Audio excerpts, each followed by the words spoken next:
चीन का बारूदी दान हमास बना है वार।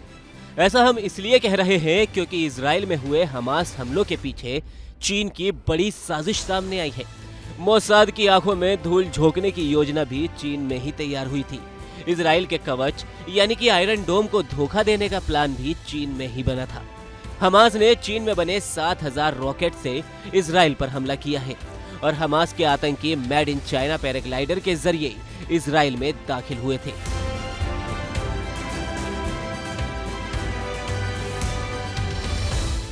इजराइल पर हुए सदी के सबसे बड़े हमले के पीछे चीन है। खबर पक्की है क्योंकि चीन के इस छल का खुलासा एक चीनी एनालिस्ट ने ही किया है। चीनी एनालिस्ट जेनिफर जेंग ने खुलासा किया कि हमास को चीन का पूरा सपोर्ट हासिल है।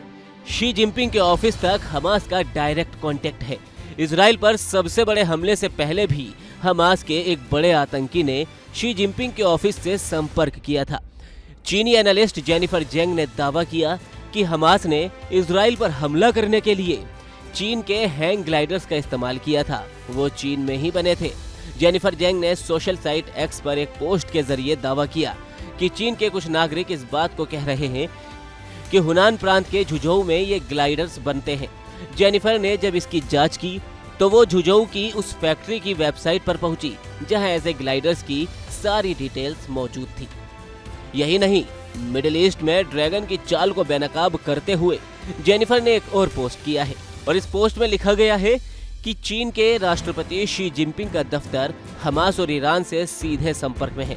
उन्होंने ये भी बताया कि हमास का कमांडर मोहम्मद दाइफ की ट्रेनिंग चीन की सेना पीपल्स लिबरेशन आर्मी ने ही कराई है। अब तक अमेरिका से लेकर इजराइल तक सब हैरान थे कि हमास के पास अचानक इतने रॉकेट और गोला बारूद कहां से आ गए।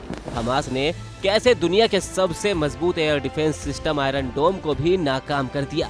अब चीनी एनालिस्ट ने खुलासा किया है कि हमास तो सिर्फ मोहरा है, इजराइल पर हमला तो चीन ने किया है।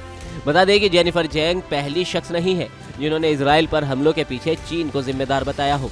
जेनिफर जेंग से पहले अमेरिका के सीनेटर चक शूमर ने भी इजराइल हमास संघर्ष के पीछे चीन का ही हाथ बताया था। इजराइल को घायल करके चीन अमेरिका को नई जंगी मोर्चे पर उलझाना चाहता है।